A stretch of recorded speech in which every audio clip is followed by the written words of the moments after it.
Bonjour à tous. Donc je m'appelle Muriel Medrano, je suis directrice commerciale chez Pluralsight. Donc tout d'abord, merci beaucoup de prendre le temps de vous joindre à nous pour le webinaire d'aujourd'hui qui est intitulé Développer les compétences pour décupler les résultats. Donc avec Pluralsight, vous pourrez aligner votre stratégie technologique sur une stratégie de compétences pour avancer et atteindre vos objectifs plus rapidement. Donc c'est ce que nous allons explorer aujourd'hui. Juste avant que je commence, je rajouterai quand même que si j'ai des petits problèmes de connexion, puisque évidemment je suis live de chez moi, il se peut que j'enlève ma caméra, donc je m'en excuse par avance.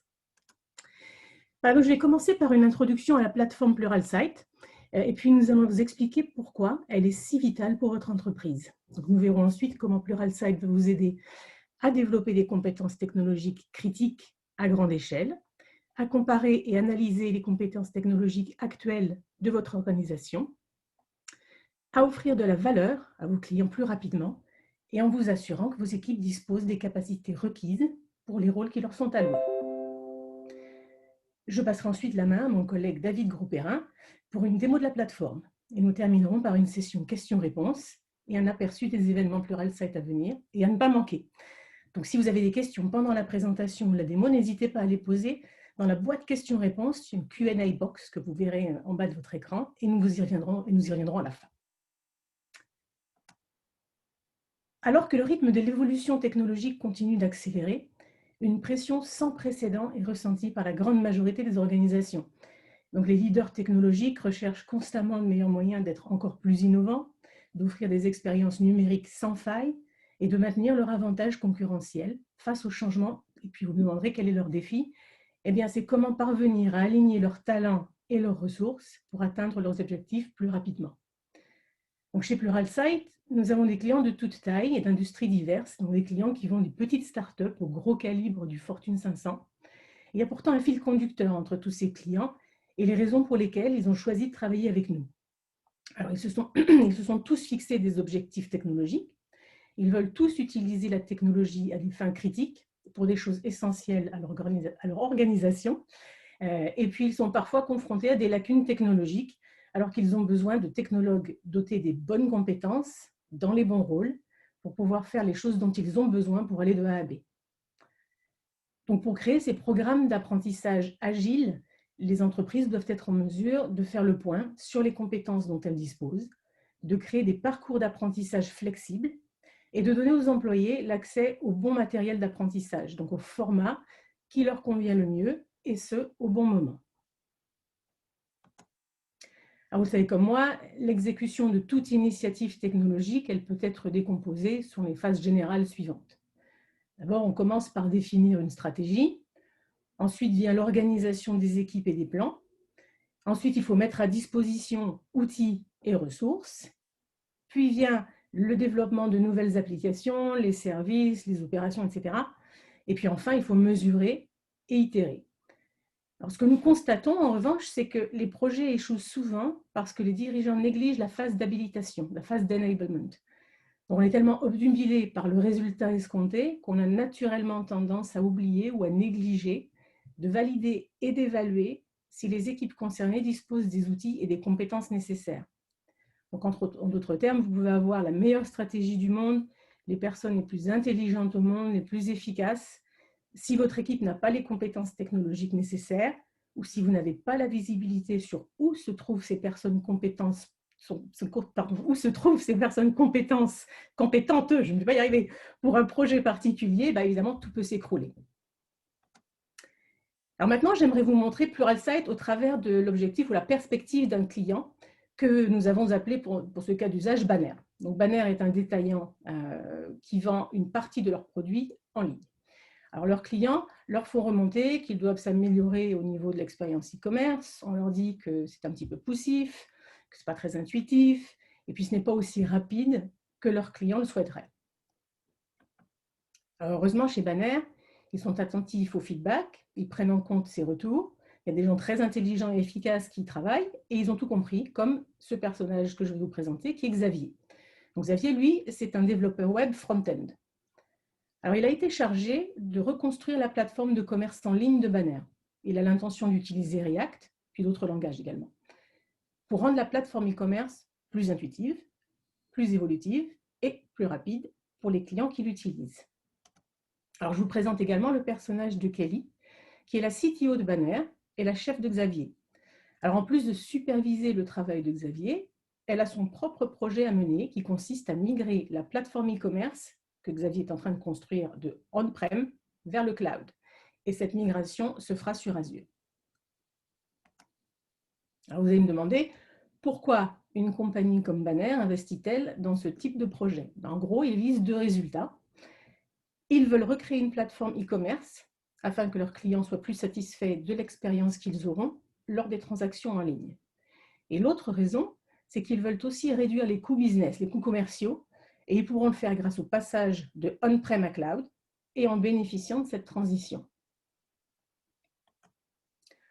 Mais dès qu'on se lance dans ce type de projet, et ça c'est vrai pour tout type de projet similaire, encore plus s'ils sont structurants, on se heurte à une multitude de défis. Alors des choses comme on rencontre des difficultés avec DevOps sur Azure et dans cet environnement cloud. Ou alors tout à coup, la sécurité devient une préoccupation primordiale. On avait l'habitude de la sécurité on-prem, mais comment va-t-on gérer la sécurité dans le monde cloud? Ils ont également des questions sur l'agilité. Par exemple, comment va-t-on conserver un mode de fonctionnement agile au fur et à mesure qu'on recrute plus d'employés? Comment peut-on continuer à maintenir cette façon de travailler agile? Kelly, la CTO par exemple, elle pose des questions du type « J'ai ces projets vraiment critiques, à qui puis-je faire confiance? Qui puis-je mettre sur ce projet en étant sûr qu'ils exécuteront efficacement? Qui dans mon org a les compétences requises ?» Et puis parfois, ils ont des questions vraiment techniques, comme nous avons des microservices qu'on doit containeriser, nous devons les gérer avec Kubernetes, comment est-ce qu'on fait ça efficacement? Alors de toutes ces questions et défis se présentent pour Banner, et puis évidemment, elles se présentent toutes en même temps. Donc c'est pourquoi ils intègrent et utilisent Pluralsight Skills. Donc Banner ont parfaitement conscience que la réussite des équipes technologiques dépend de la pertinence de leurs compétences.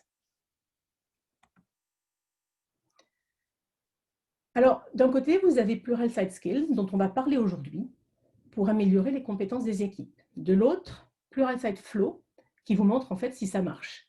Alors, laissez-moi juste vous donner un petit aperçu, un petit peu de contexte sur Flow, avant de passer à Skills. Donc, le problème spécifique qui est résolu par Flow consiste non seulement à extraire des données de Git, mais également à les présenter de manière à ce que vous puissiez en tirer des informations exploitables pour prendre de meilleures décisions. Donc, c'est un petit peu comme de demander à vos enfants de nettoyer leur chambre, mais il faut reconnaître que c'est tout de même beaucoup plus facile avec la lumière allumée. Donc ça vous donne une idée de ce que ça fait. Donc Flow n'est ni plus ni moins un produit d'analyse ingénierie qui regroupe les données de tous les workflows de développement des ingénieurs dans des rapports faciles à comprendre et à utiliser, et ce à tous les niveaux de l'entreprise, donc du dev au manager et au CTO.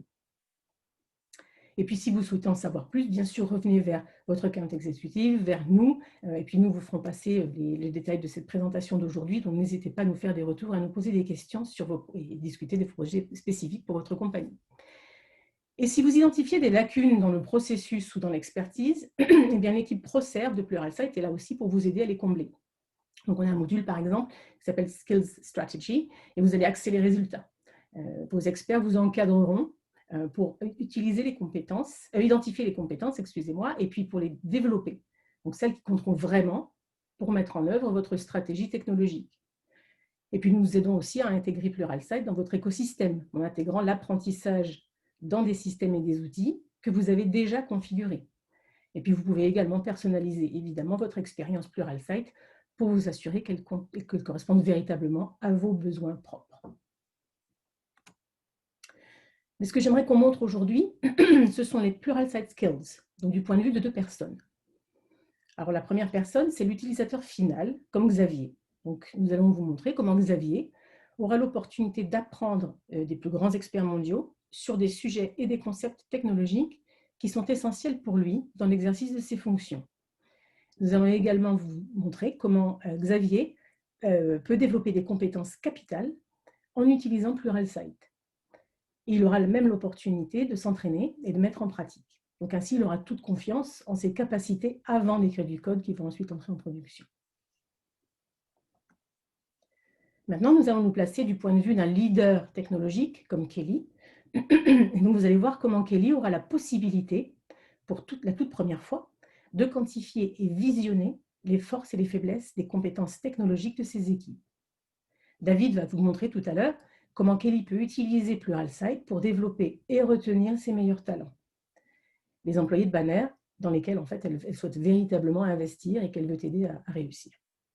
Et pour finir, alors qu'elle développe ses talents et elle aide les équipes à développer ses compétences, eh bien, au sein de son organisation, elle peut déployer des produits plus rapidement et réaliser des projets comme le passage du site de on-prem à cloud plus efficacement, par exemple. Excusez-moi. Alors, sans plus tarder, et ça tombe à point nommé, je vous propose donc de passer à la plateforme Pluralsight et à la partie démo en direct de notre webinaire d'aujourd'hui avec David Grosperrin, qui est principal account exécutif chez nous, chez Pluralsight. David, je te passe la main. Merci Muriel. Voilà, je vais partager désormais mon écran.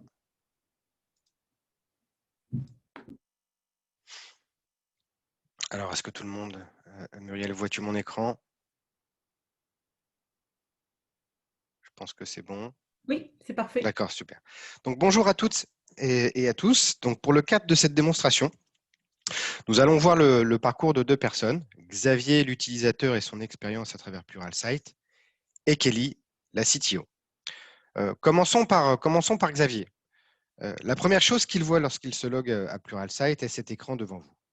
Quels sont ses centres d'intérêt? Xavier, ne faisant pas partie d'une équipe IT Ops ou business, il choisit ses intérêts à travers le panier software développement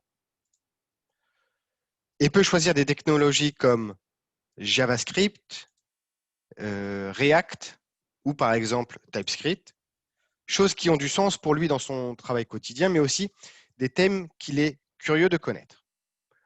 Une fois que cela est fait, il clique sur Done et se retrouve sur la page principale pour une nouvelle expérience.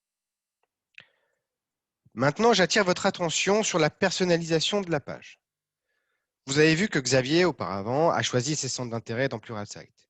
Et par conséquent, il recevra immédiatement des cours recommandés en rapport avec ce qu'il aime. Mais il recevra aussi des cours recommandés sur son comportement de recherche au sein de Pluralsight. Tout cela devient possible grâce aux algorithmes de machine learning que nous appelons chez nous Iris. Iris devient un assistant qui personnalise et délivre un parcours d'apprentissage sur mesure à l'intention de tous les utilisateurs de la plateforme. En revanche, si Xavier ne sait pas ce qu'il recherche et qu'il préfère être curieux pour apprendre quelque chose aujourd'hui, il peut cliquer sur Browse. Il peut désormais trouver des cours et contenus que Pluralsight possède comme le cloud computing, machine learning, cybersécurité, ou sinon, autour de sa spécialisation, tout ce qui tourne autour du software development. Mais Xavier travaille en ce moment sur un projet spécifique qui consiste à réécrire un moteur e-commerce qui utilise la compétence React. Il va donc faire une simple recherche sur React et voir ce qu'il trouve. Plusieurs résultats apparaissent. Des cours, des contenus qui vont l'aider à augmenter son expertise sur React. Mais ce qu'il va trouver en premier est un parcours de formation sur React. Maintenant, nous sommes sur Path, c'est-à-dire un chemin de parcours regroupant des cours et des contenus consolidés qui vont aider les individus à progresser sur une technologie spécifique comme pour cet exemple ici, React. Et là, vous voyez que des cours React sont en adéquation avec le niveau, qu'ils soient débutants, intermédiaires ou experts. Mais Xavier semble aimer tous ces cours et soudainement ne sait pas par où commencer. Est-ce qu'il va prendre un cours trop facile pour lui et s'ennuyer assez rapidement ou tomber sur un cours trop compliqué et sentir une frustration soudaine? Donc, ce qu'il fait pour résoudre ce dilemme est de prendre un test sur ses compétences à propos de React. C'est une chose unique et spéciale que Pluralsight vous offre ici. Alors, vous devriez normalement trouver un bouton bleu ici qui vous demande de passer ce test sur React, mais étant donné que je l'ai déjà fait, je vais vous montrer quelles sont les questions auxquelles j'ai répondu.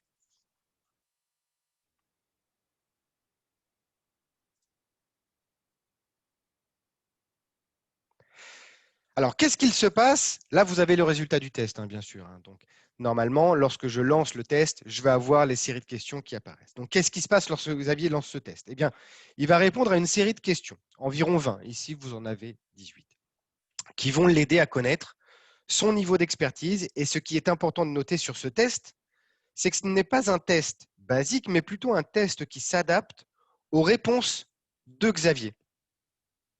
S'il répond d'une mauvaise façon à une question, celles qui viennent par la suite vont être plus faciles, et ainsi de suite.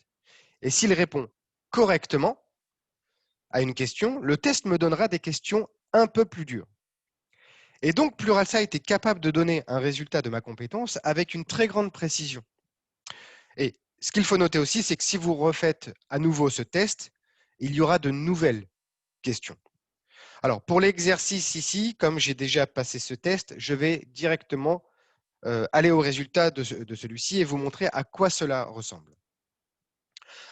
Maintenant, ce que vous voyez, c'est qu'après son test, Xavier est récompensé d'une compétence d'une valeur de 110. Il se situe dans la compétence Proficient, ce qui est très bien. Mais c'est seulement une petite partie de l'histoire. Là où cela devient très intéressant pour Xavier, c'est que la plateforme va lui recommander, va lui recommander des choses qui lui sont personnelles.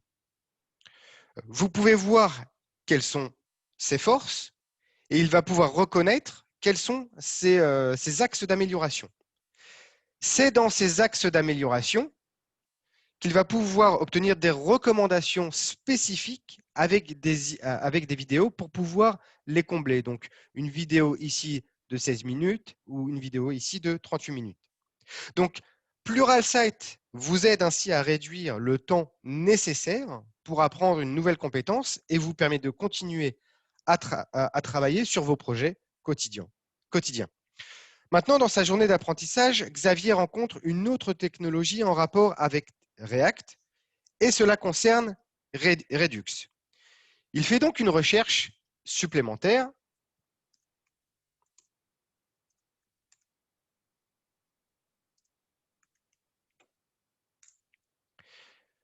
qui inclut Redux et recherche comment Redux interagit avec React et il tombe sur quelque chose d'intéressant. Un contenu à propos d'une conférence.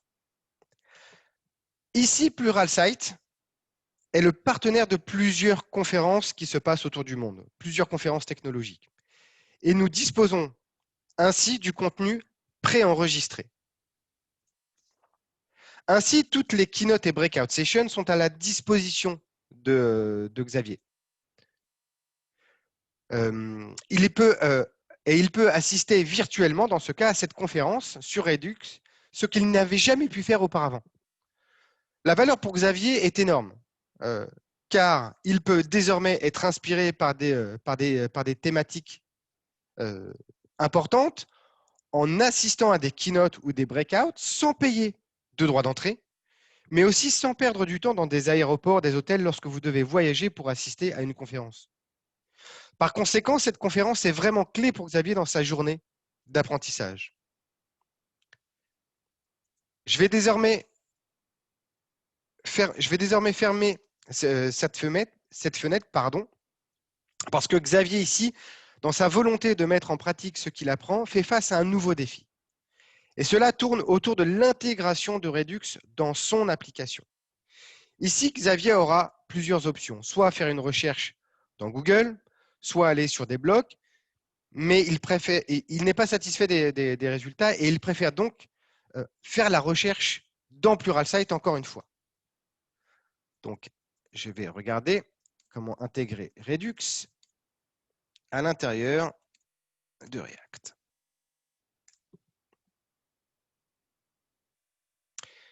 Maintenant, le premier résultat qu'il trouve est très spécifique à ce qu'il recherche.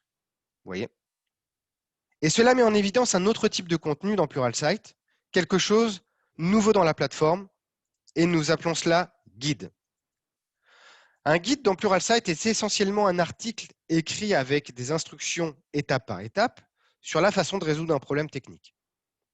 Donc ce guide fournit un peu de contexte et une introduction ici.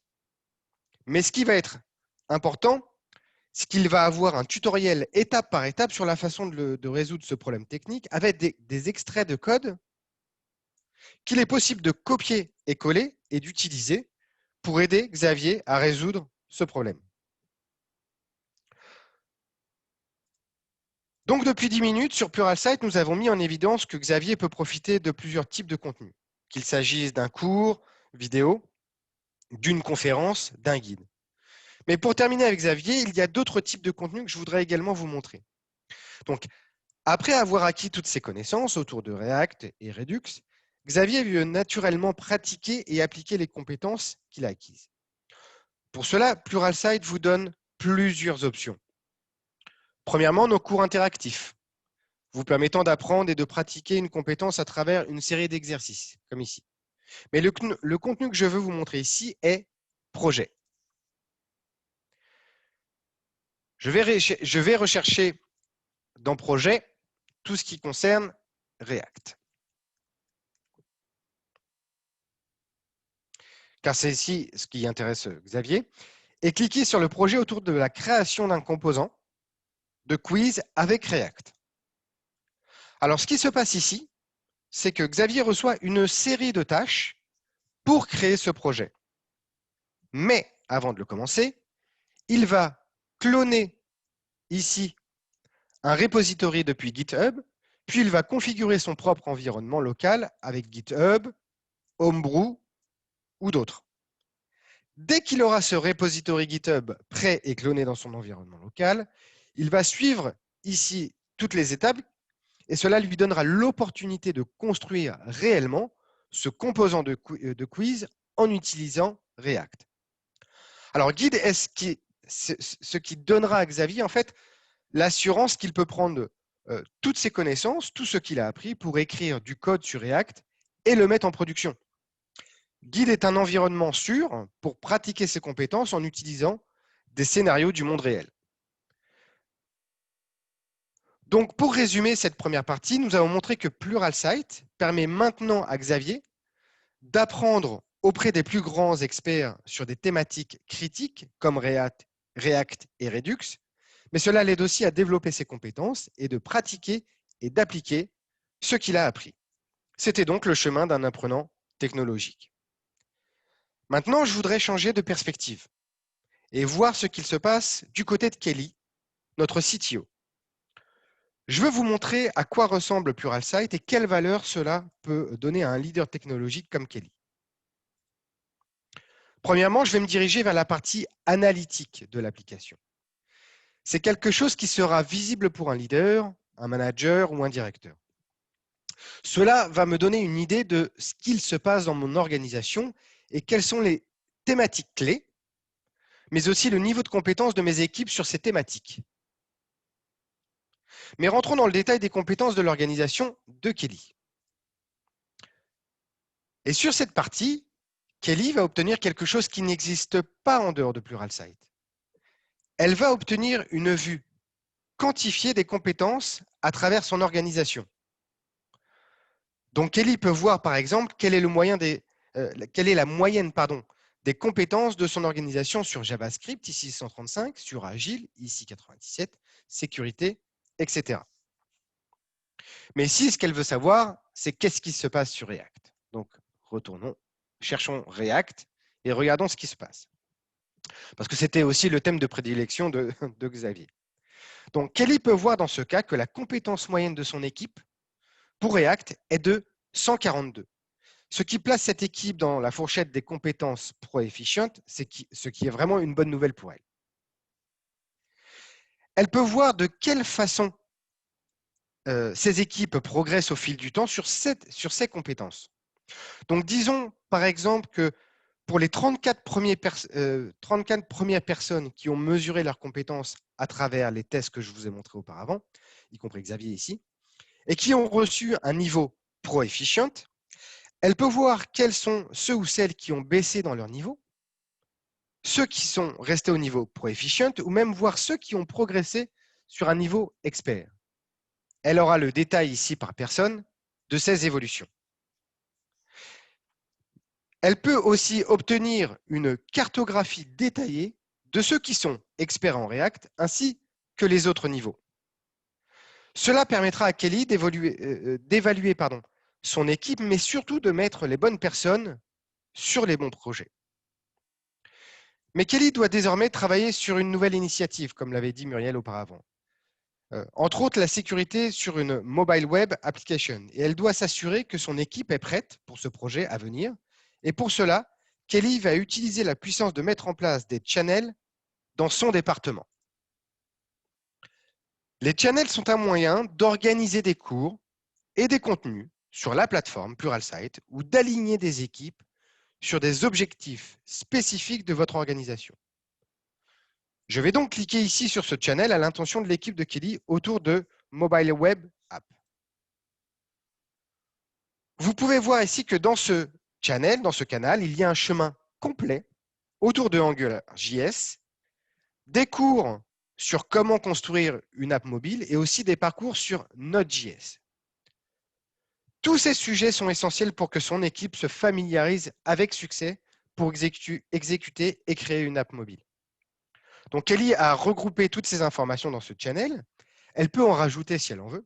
Et elle a ajouté des membres afin qu'ils soient tous exposés aux informations dont ils auront besoin pour réussir ce projet.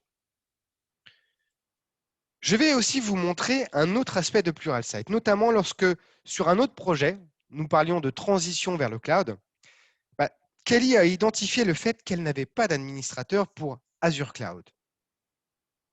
Et pour cela, Kelly se tourne vers une autre possibilité au sein de Pluralsight que nous appelons RoleIQ.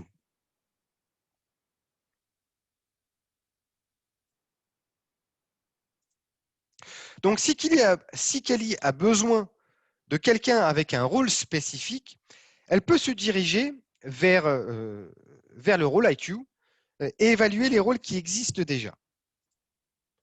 Par exemple, celui qu'elle recherche est un administrateur pour Microsoft Azure. Si je clique dans ce rôle, la manière dont un rôle est conçu est qu'il s'agit essentiellement d'un ensemble de compétences et que ce que Kelly peut faire, c'est qu'elle peut évaluer les compétences qui composent un rôle d'administrateur Azure et voir si ce sont les bonnes compétences pour l'organisation. Bien sûr, elle voudra que quelqu'un se familiarise sur Identity, Security, sur tout ce qui concerne le stockage, la mise en réseau, le calcul, mais Kelly remarque qu'elle a également besoin d'un administrateur Azure capable de tester. Elle peut donc personnaliser ce rôle et ajouter des compétences de testing pour le rôle spécifique dont elle a besoin. C'est ce que je fais maintenant. Je peux donc choisir Testing en Microsoft Azure et rajouter sur cette compétence à ce que vous aviez vu auparavant. Maintenant, elle peut attribuer ce rôle à quelqu'un au sein de son organisation qu'elle a identifié et qui serait un très bon candidat pour être son administrateur Microsoft Azure. Lorsque ce rôle est attribué à cette personne, elle sera invitée à mesurer son niveau de maîtrise de ses compétences, que vous voyez ici, par rapport à identité, security et tous les autres thèmes. Après avoir évalué ses compétences, la personne JP se verra attribuer ce que nous appelons un rôle IQ qui l'aidera à comprendre son niveau de compétence pour ce rôle d'administrateur Microsoft Azure, mais aussi s'aligner aux attentes de son département. Donc, si nous regardons ce que nous venons de faire, cela permet à Kelly d'identifier les rôles clés dont elle a besoin dans son équipe pour être en mesure d'exécuter une transformation au niveau de la mise en place d'applications mobiles ou de la transition vers le cloud, mais aussi de créer des nouveaux rôles nécessaires aux besoins de l'entreprise. Avec Pluralsight, Kelly a maintenant la capacité de voir les forces de son équipe, ainsi que les axes d'amélioration de leurs compétences, et elle peut désormais agir et s'assurer qu'elle comble ses gaps technologiques et aide ses collaborateurs à se développer. Elle peut développer et retenir ses talents, ses meilleurs talents, et surtout les garder engagés en les faisant apprendre et rester motivés pour réussir dans leur rôle. Sur une plus grande perspective, Kelly est désormais en mesure de mettre en production plus rapidement ses produits technologiques ou de livrer ses services rapidement, car elle dispose désormais des bonnes personnes possédant les bonnes compétences dans les bons rôles pour pouvoir exécuter ses objectifs. Je vous remercie de m'avoir écouté. Je me tiens à votre disposition si vous voulez en savoir un peu plus. Et Muriel, je te redonne la parole. Oui, et je reprends la main et je vais vous parler, hop, si je retrouve mon bouton là, de ce qui va se passer chez Pluralsight dans les jours à venir. Excusez-moi, voilà, on va y arriver, et voilà. Est-ce que vous voyez mon écran correctement? Oui. David? Ouais, c'est bon, parfait. Donc voilà, donc comme je vous disais tout à l'heure, j'aurais parlé de 2 événements à venir qui pourraient vous intéresser, vous et vos collègues, donc surtout passez le mot. Ce sont 2 événements qui sont un petit peu différents, on ne va pas parler des mêmes choses, je vais vous en montrer un tout petit aperçu. Et l'avantage de ces 2 événements, c'est qu'évidemment, ils seront tous les 2 virtuels pour des raisons évidentes, puisque de nos jours, c'est un petit peu compliqué de se voir physiquement, et ça vous donne donc l'opportunité en fait de papillonner et d'aller d'une session à une autre. Donc le premier événement dont je voudrais vous parler, c'est la 2e édition de notre événement EMEA Connect. Donc cet événement, il se déroule les 15 et 16 septembre, donc semaine prochaine, sur 2 jours. Alors évidemment, vous y êtes conviés, mais vous n'êtes absolument pas obligé d'y passer 2 jours si vous ne souhaitez pas le faire. Il est spécialement conçu pour des leaders de la technologie et du développement des compétences qui construisent des technologies de demain et en même temps, tout en surfant les vagues des perturbations numériques d'aujourd'hui. Et je pense que ça s'applique un petit peu à tout le monde. Donc, vous allez découvrir comment Pluralsight Skills, Pluralsight Flow, d'autres ressources peuvent vous aider à mieux identifier et construire votre pipeline de talents internes. Vous apprendrez comment attirer et fidéliser les technologues qui sont hautement qualifiés et à continuer à développer leurs compétences, parce que ça aussi, c'est important, il ne faut pas oublier les meilleurs. Et puis, vous pourrez créer votre propre agenda, choisir, donc, comme je vous le disais, parmi 9 sessions qui présentent des exemples concrets d'entreprises. Donc, vous aurez par exemple Workfront, Inga Group, Rico. Et puis, il y aura aussi des sessions animées par certains de nos auteurs et de nos partenaires, ainsi que des sessions interactives. Donc, vous aurez aussi accès à ce lien si vous souhaitez vous y inscrire et puis revenez vers nous si vous avez besoin d'aide ou de détails supplémentaires. Et puis, le deuxième événement qui est l'autre événement phare mondial, en fait, qu'on appelle Live, et cette année qui est évidemment virtuelle aussi, se déroulera sur 3 zones horaires différentes, donc US, EMEA, Asia-Pac. Et pour nous en Europe, l'événement aura lieu les 15 et 16 octobre. Et il proposera des keynotes sur des produits, des keynotes aussi de leaders d'opinion, donc externes à Pluralsight. Alors, par exemple, on aura la présence de Simone Gertz. Alors, pour ceux qui ne la connaissent pas, c'est elle qui a rendu les pick-up Tesla cool avant Tesla eux-mêmes. Elle a des vidéos qui sont très sympas sur YouTube, donc je vous conseille de les regarder. On aura aussi, excusez-moi, Lucy Adams, qui est PDG de Disruptive HR. Et elle préconise l'innovation et les pratiques RH qui sont impactantes. Elle est parvenue en fait à créer des lieux de travail qui sont irrésistibles selon les personnes qui y travaillent. Donc très intéressant aussi à écouter. Il y aura des conversations en petit comité avec d'autres clients. Il y aura de nombreuses opportunités de réseautage, bien entendu, des discussions techniques, des appels individuels avec votre gestionnaire de compte, avec les experts produits, avec des auteurs. Et puis quand même, il ne faut pas se dire que ce sera que du boulot sur ces 2 jours. Il y aura aussi des petits trucs sympas. Donc vous aurez par exemple la possibilité d'accéder à des cours de mixologie et d'art du latte. Où vous pourrez même cuisiner avec un des chefs favoris de Pluralsight. Donc voilà, donc j'espère qu'on vous y retrouvera nombreux. Nous reviendrons vers vous avec davantage de détails, quoi qu'il arrive. Et voilà, donc c'est tout pour moi. Maintenant, j'aimerais qu'on passe peut-être aux questions et qu'on regarde ce qui est dans notre Q&A box. Donc je vais, hop, voilà. David, tu veux lire les questions ou c'est moi qui m'en charge? Non, vas-y. Ok, alors première question. Pour Pluralsight Skills, est-ce qu'il s'agit d'un produit dont l'abonnement vous donne accès à tout le contenu? Bon, ben, la réponse c'est oui. Vous avez effectivement accès à tout le contenu. On a environ 7000 cours qui sont disponibles, un peu plus maintenant. Et l'accès Pluralsight Business, quel que soit le type de licence, vous donne accès à l'ensemble de la plateforme. Il vous permet aussi d'être guidé, donc d'avoir ce qu'on appelle des chemins de parcours, comme vous a montré David, des paths. Et vous pouvez également construire vos propres channels. Donc oui, effectivement, vous avez accès à tout. Alors, autre question. J'ai un petit problème pour lire les notes.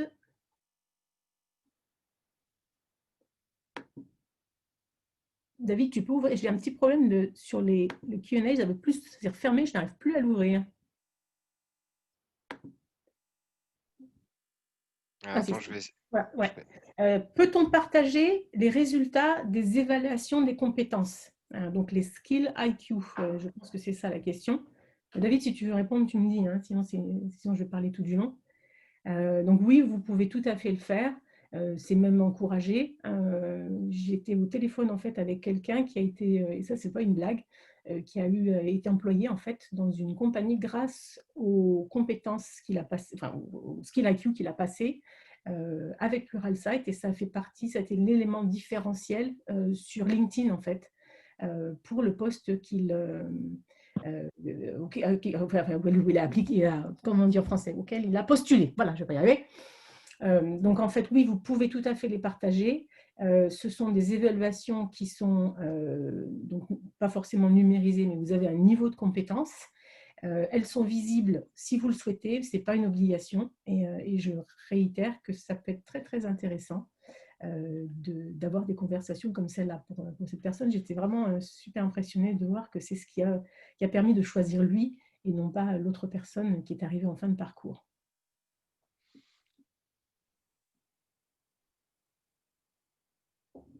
Autre question? A priori, non, il n'y en a pas d'autres. Je vois qu'il y a quelqu'un qui est en train de taper quelque chose. On va attendre une petite minute. Ouais.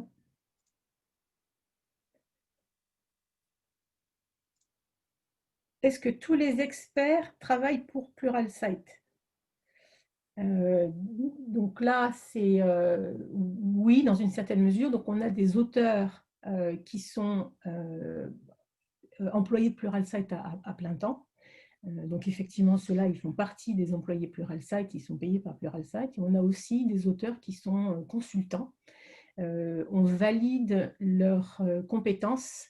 Donc ce ne sont pas des gens qu'on va chercher, en fait, entre guillemets, passez-moi l'expression, dans la rue.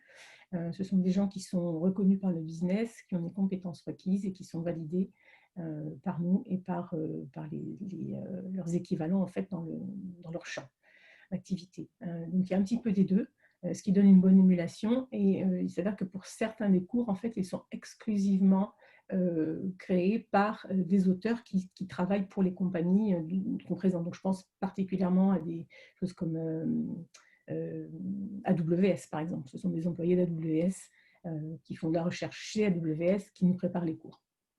Et Microsoft aussi et Google. Microsoft et Google, ouais. Exactement. Donc c'est un petit peu un mix des deux.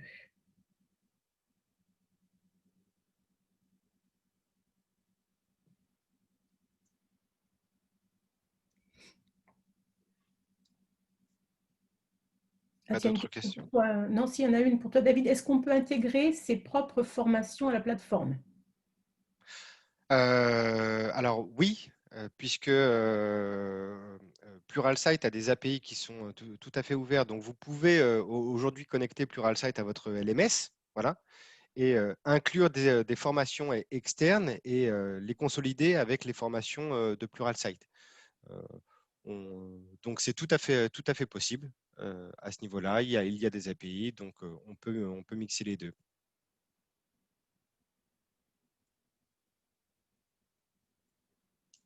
Et combien de fois est-ce qu'on peut passer un skill IQ?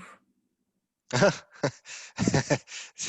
ça, c'est intéressant. Je dirais autant de fois qu'on veut. Alors, la première fois, en fait, lorsqu'on passe la première fois le test, l'application vous demande si vous voulez le repasser tout de suite. Okay, ça n'arrivera qu'une seule fois comme ça. Parce qu'après, le système va définir en fait de vous faire repasser ce skill IQ, on va dire, je crois, à peu près tous les mois. Ça ne sert à rien de le repasser non plus tous les 4 jours ou toutes les semaines. Il faut prendre le temps d'apprendre ce qu'on peut voir à travers Pluralsight, de le pratiquer comme avec les exercices, et puis après de voir si c'est ancré en fait de façon mémorielle, pour ensuite, d'ici un mois, revoir si la compétence est toujours à même niveau. Donc, vous pouvez mettre ça en place. Les leaders peuvent mettre ça en place et dire par exemple au système, voilà, je veux que chaque mois, il y ait peut-être le skill IQ qui soit repassé par mes employés. Donc, quoi qu'il en soit, ce qu'on préconise quand même, c'est pour s'assurer qu'on prend les cours au bon moment, et ça on ne le dira jamais assez souvent, c'est de commencer par un skill IQ pour établir un niveau. Et suite à ce niveau, en fait, on a le cours au bon niveau aussi. Donc, ça nous évite, Oui. comme disait Denis tout à l'heure, de s'ennuyer sur un cours qui est pas assez élevé pour nous, ou d'aller sur un cours qui est un petit peu trop compliqué. Et là, ça devient frustrant aussi. Donc, avant, après, c'est toujours recommandé, puisque ça permet d'accélérer la formation et de façon efficace et intelligente.